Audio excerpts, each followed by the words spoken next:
Link TV presents Mosaic World News from the Middle East. Here are today's top stories. Bahrain condemned after court upholds life sentences for opposition activists. Assad holds talks with the head of the Red Cross as violence claims 74 lives across Syria, and the two Sudans resume negotiations over border conflicts. Mosaic World News from the Middle East begins now.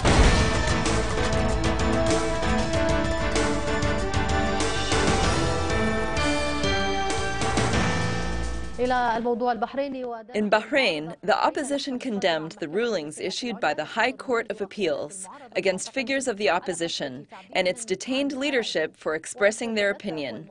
The opposition stated that such rulings hold no value since they were decided on through a vengeful scheme. It placed the responsibility of such rulings on the international community for its pro-government stance and its failure to take the necessary steps to force Bahrain to comply with international human rights regulations. Opposition forces demanded the immediate release of political leaders, activists, and all those detained for political reasons. The High Court of Appeals upheld rulings against 13 opposition figures, maintaining life sentences for 7 of them, while confirming prison terms ranging between 5 to 15 years for the others.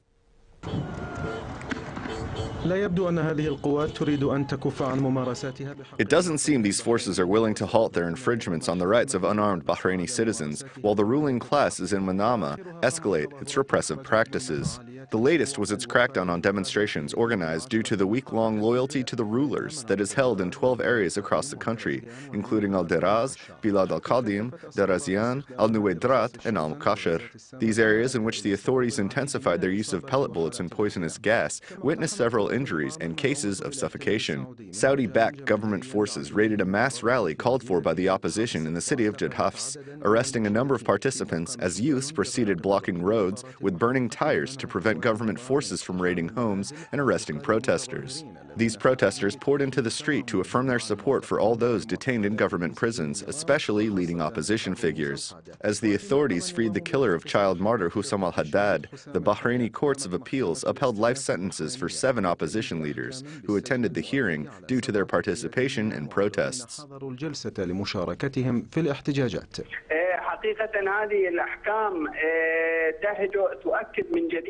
The truth is that these rulings, yet again, confirm the regime's insistence on a security solution and affirm that it won't implement recommendations from the fact-finding report. The report presented by the fact-finding commission is clear. It calls for the release of all those tried today. So we believe that these rulings aimed to belittle and destroy the morale of the Bahraini people, but this has not happened.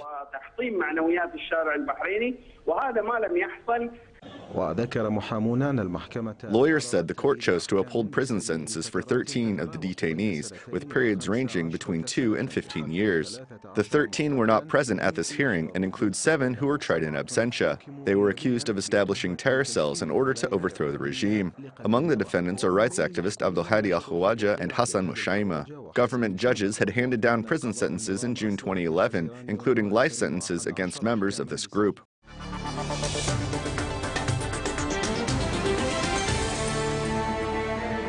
The local coordination committees in Syria reported the death toll rose to 74 today, with most people killed in the countryside of Damascus. In al-Rastan, a new group of officers announced their defection from the regime. They said they joined the Salahuddin Brigade. Meanwhile, regime forces continued to shell several areas in Aleppo, Deir az-Zour, Taftanas in Idlib, and the neighborhood of al-Khalidiyya in Homs.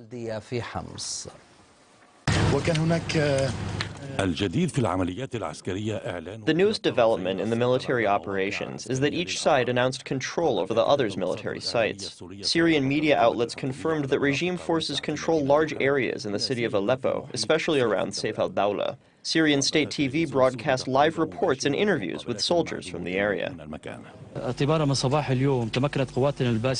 Since this morning, our brave forces were able to conduct a unique operation to cleanse the area in the eastern section of Sayf al-Dawla, and they were able to eliminate the gunmen in the section of Al-Mal al-Sharqi and its surroundings. The forces were able to expel and kill them. In the neighborhood of Miasar in Aleppo, the shelling resulted in the destruction of several buildings. Activists uploaded pictures online showing how the rubble is being lifted with basic equipment in search of survivors. In Deir az-Zour, the Syrian Observatory for Human Rights confirmed that the armed opposition seized control of the military security department in the city after violent clashes with the site's security and regime forces, which led to a number of deaths. The local coordination committee spoke about heavy and violent artillery shelling on the neighborhoods of the city at a rate of 1 bomb every 2 minutes. Smoke columns rose from different parts of the residential neighborhoods. In al-Hay al-Gharbi in Idlib, activists reported that opposition forces were able to control the checkpoints set up at the entrance of the neighborhood and capture the soldiers that were manning it. In the neighborhood of al-Maza in Damascus, activists noted heavy security deployment to the villas. As for Deir al-Asafir, in the countryside of Damascus, the local committees reported that the city was besieged from 4 directions, with tank and mortar shelling of homes and farms, amid a state of displacement, terror, and panic among the residents.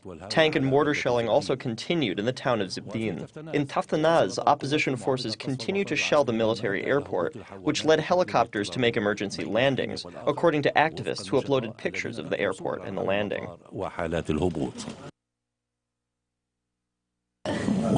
In Latakia, Dr. Rami Habib spoke about the critical conditions that are making it difficult for doctors to treat patients who are dying due to a lack of first aid material and the large-scale number of people going to the field clinics. The equipment that we have at the field clinics are simple equipment that we use to save the patient, to stop hemorrhage, and to treat critical wounds. Activists also circulated pictures of explosive devices detonating with mechanisms from the Syrian army. In Homs, it was reported that the shelling is continuing over the neighborhoods of the city, predominantly in Al-Qusayr, Al-Rastan, Baba Amr, and Al-Khaladiyah, and that the shelling reached 12 neighborhoods amid bad health and living conditions. The neighborhoods lack food and energy sources. In another part of Homs, local committees started to clean the streets of the city in Talbisa and neighboring areas from the effects of shelling, ruins, and destruction. Activists uploaded pictures of youth groups that took it upon themselves to fulfill these responsibilities to protect public health and safety as demonstrations continued. Essam Abdallah, BBC. Chief of the International Red Cross, Peter Maurer, met with Syrian President Bashar al-Assad in Damascus. His visit aims to facilitate the process of delivering aid to the Syrian areas affected by the military operations. The Syrian president said that he welcomes the work of the Red Cross in Syria for as long as it operates in an unbiased way, according to the official Syrian news agency, SANA.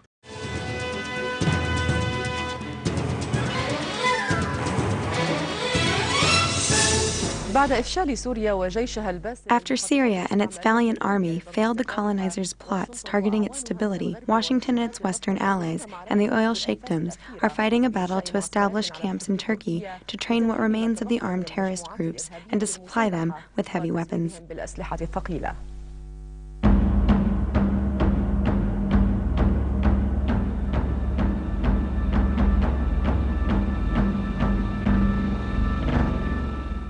النجاحات الباهرة للجيش العربي السوري في سحقه المجموعات الإرهابية. Following the Syrian army's impressive successes at crushing the armed terrorist groups and the resistance of the Syrian people in the face of attempts to infiltrate their nation, a disappointed Washington was unable to fulfill its goal of creating a situation for foreign intervention in Syria. So now it is leading operations on the ground. والمعلومات تشير إلى أن وكالة الاستخبارات الأمريكية CIA. Documents and information indicate that the American intelligence agency, the CIA, established camps to train Takfiri terrorists on Turkish land, especially to teach them how to use anti-aircraft missiles before sending them to Syria. This information offers a clear explanation of the kind of aid terrorists are receiving from Washington and refutes its claims that it is not providing them with any lethal equipment. فمن أين يحصل هؤلاء الإرهابيون؟ So where are these terrorists receiving these missiles from, especially since everyone knows that they have no manufacturers in the region and that only superpowers, most notably the United States, produces them? ويشير مسار الأحداث إلى أن واشنطن The course of events indicates that Washington has freed itself to lead the work on the ground, and after unleashing its Takfiri mercenary terrorists, it watched them kneel to and flee the Syrian Arab army's devastating blows. So Washington's plot to establish a buffer zone for them in the northern part of the country was thwarted. Washington's consecutive failures pushed it to place all its efforts to lift the morale of its terrorist elements by using them in the political bazaar. The American media recently began projects targeting Syria, but it shows that a country whose army has a will like the Syrian armies and a strong people will only know victory.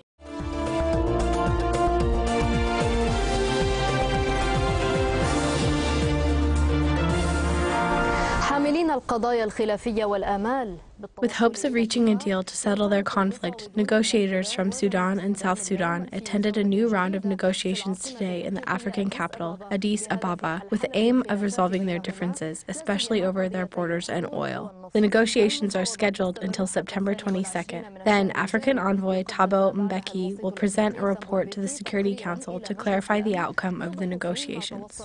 According to Khartoum, the timing of the summit between the leaders of the two countries, Omar al-Bashir and Salva Kiir, was decided by the leaders themselves. Hani Nasser has the details. البناء على الاتفاق المؤقت الذي أبرم الشهر الماضي بين السودان. Building on the temporary agreement over oil quotas that was reached between Sudan and South Sudan last month, and serving as the foundation of the new round of negotiations between Khartoum and Juba, the two leaders and foreign mediators are meeting in Addis Ababa. They hope this round will conclude with an agreement to stabilize the tense border and pave the way for the two quarreling neighbors to resume oil exportation, a resumption Khartoum has tied to the need to reach a security agreement over the vast border that extends 1,800 kilometers and on which there's a conflict every few meters.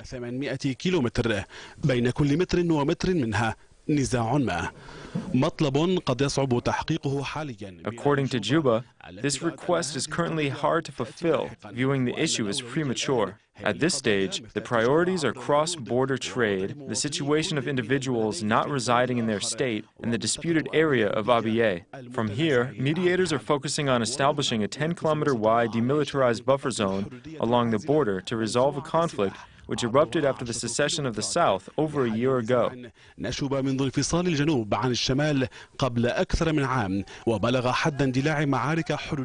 The border conflict saw escalated battles in April that threatened a full-scale war after South Sudan occupied oil-producing Heglige in Sudan.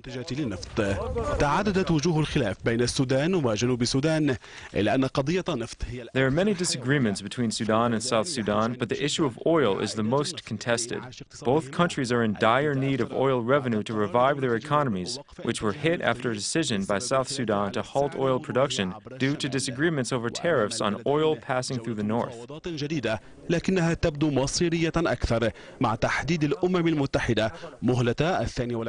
The two countries face a new round of negotiations, yet they appear even more concerned over the United Nations decision to set September 22nd as a final date for Khartoum and Juba to reach a solution to their differences or face sanctions.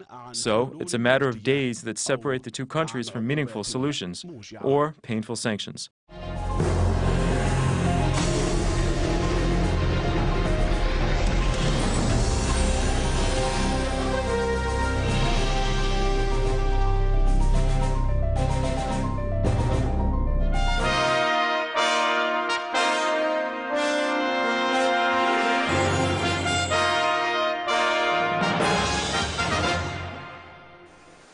تفتتح اليوم السيدة الأمريكية الأولى ميشيل أوباما المداخلات. Today, American First Lady Michelle Obama gives the opening night speech at the National Democratic Convention held in Charlotte in North Carolina, where Barack Obama and his Vice President Joe Biden will be officially nominated as candidates for the presidential elections on November 2nd.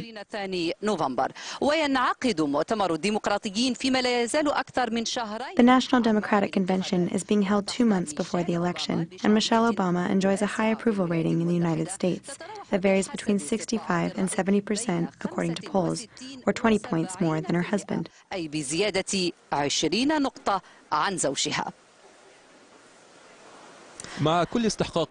As with every election, Muslims and Arabs in America face the same question. Who should they vote for? In 2008, 90% of the Muslim votes were cast for President Barack Obama. So who will Muslims and Arabs vote for this time when their choices are Obama and his Republican opponent, Mitt Romney? I hope that President Obama wins the upcoming elections, God willing. I think that a lot of people had high hopes. I think that a lot of people had high hopes for President Obama when he's elected, and I think that he needs an additional 4 years. After he wins the next election, his performance will improve in the interest of Arabs and Americans. Between Obama and Romney, I like Obama a lot. And during the end of his term, the situation for Arab immigrants was very simple. It was better than during Bush's term. Population of Muslims, I think, are going for. I think that Muslims will vote for Obama because he is better and he will help us. Islamic organizations believe that Romney is not a choice for American Muslims because of the hostile Republican rhetoric against them. But satisfaction with Obama is incomplete. In addition to the burden of the economy, foreign policy cases and civil rights occupy the minds of Muslims, seeing that they are a minority facing heightened security. Fear is still instilled in Muslims. They do not feel safe in different parts of society. The violent and hostile rhetoric directed to Muslims and Muslim institutions, such as the burning of mosques and hate crimes, requires solid and explicit leadership to set a national approach toward minorities, and among them, the Muslim minority. Violence against Muslims has risen in a worrying manner during the month of Ramadan, as 7 mosques were attacked. Despite being a small minority, Muslims and Arabs have a decisive voice in the state of Michigan, as well as in Florida, Ohio, and Virginia, that may determine who the next president will be. Fadi Mansour, Al Jazeera, Washington.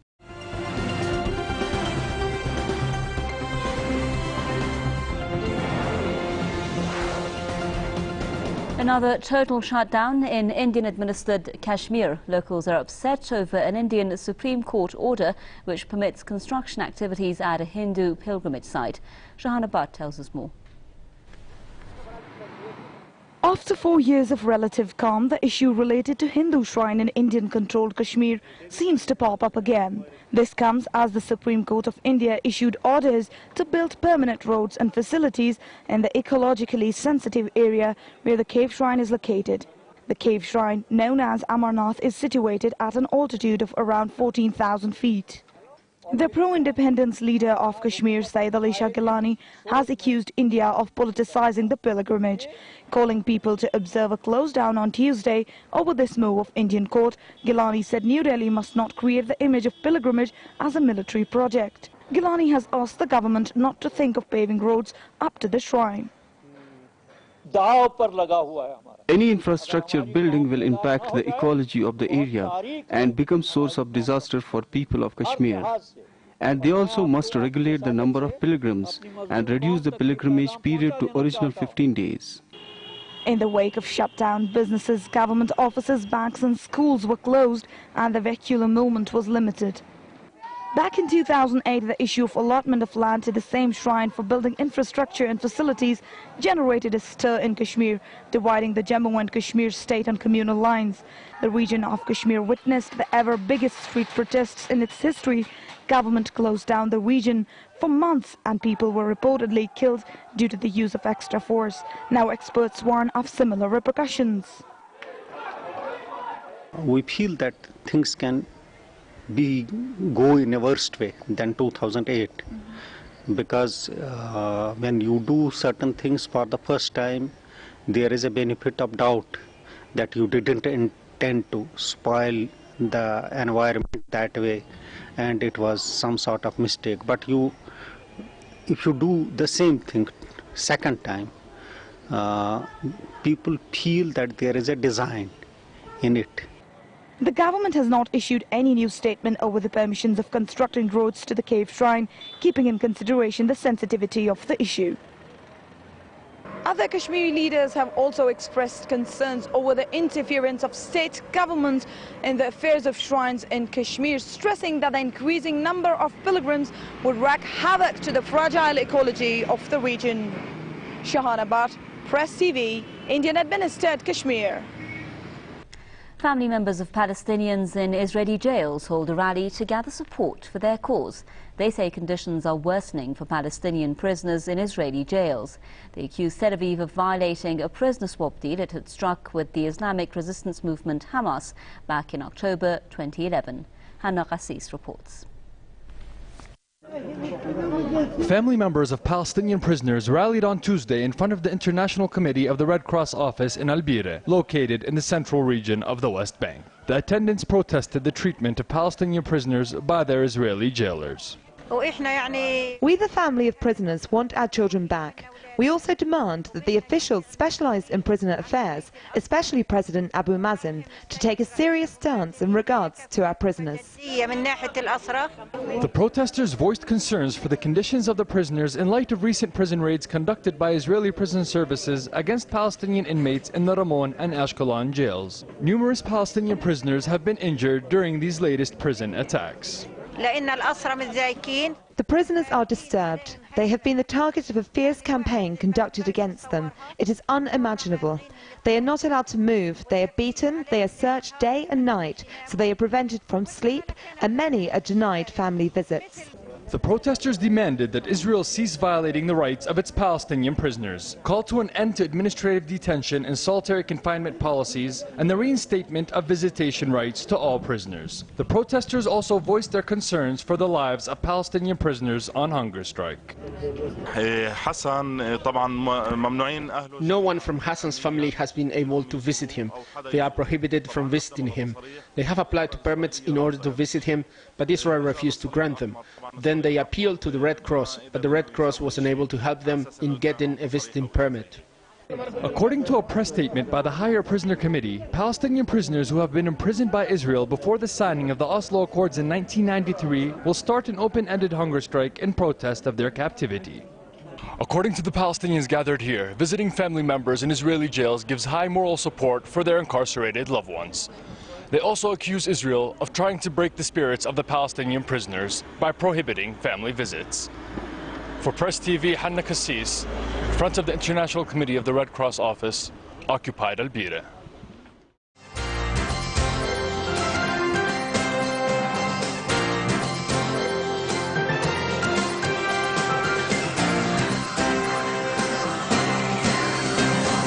In the first suspected price tag incident since the evacuation of the Migron outpost, vandals attacked the Latrun Monastery midway between Jerusalem and Tel Aviv early this morning. The vandals sprayed "Jesus is a monkey" and "mutual responsibility" with a list of the illegal outposts of Migron and Maoz Esther in large orange letters on the outside wall of the monastery. The vandals also set fire to the front door. For their part, Migron evacuees condemned the anti-Christian and pro-settler graffiti. Police formed a special investigative unit to find the perpetrators. Prime Minister Netanyahu issued a statement calling it a despicable act and stressed that freedom of worship was a basic tenet of the State of Israel. In February, a similar attack occurred in the Valley of the Cross Monastery in Jerusalem. In that incident, the monastery was covered with anti-Christian graffiti and the tires of cars were slashed parked outside. The head of Reform Judaism in Israel, Rabbi Gilad Kariv, visited Latrun today and called the attack an ugly event. This kind of events cannot be accepted by the Israeli society. As a rabbi and as an Israeli citizen, I'm ashamed today.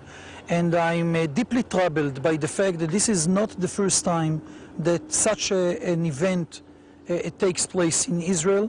And I think that this is the duty of the Israeli police, the Israeli juridical system, and mainly the duty of all Israelis to make sure that those events will never take place again. The U.S. has denied a report in Yediot Achronot that Washington is secretly negotiating with Tehran to keep the United States out of a future Israel-Iran war. This while Prime Minister Benjamin Netanyahu is still pushing the West to show Iran that it is serious in its stated intentions to stop Tehran from acquiring nuclear weapons.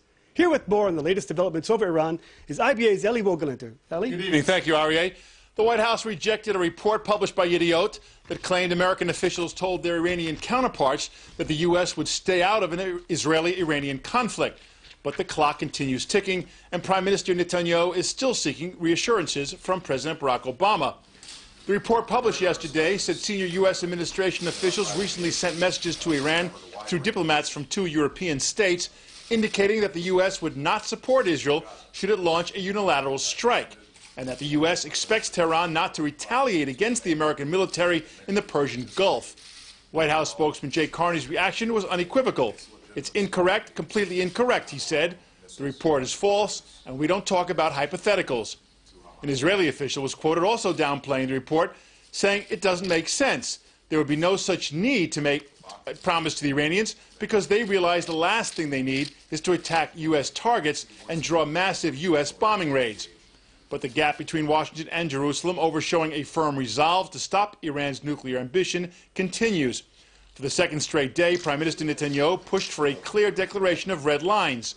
Speaking to delegates from the Heroes to Heroes Foundation, which brings together Israeli and American soldiers injured in battle, Netanyahu reiterated that chances of a conflict with Iran would decrease if the international community was to show a more determined stance against its nuclear plans. The views expressed on Mosaic are from contributing broadcasters, not Link TV or its sponsors. The production of Mosaic is made possible by grants from the John D. and Catherine T. MacArthur Foundation, the Wincoat Foundation, the Firedoll Foundation, and by support of viewers like you. Thank you. Watch Mosaic World News online. Stay up to date with breaking news, read our blog, get transcripts of past shows, and more at linktv.org/mosaic.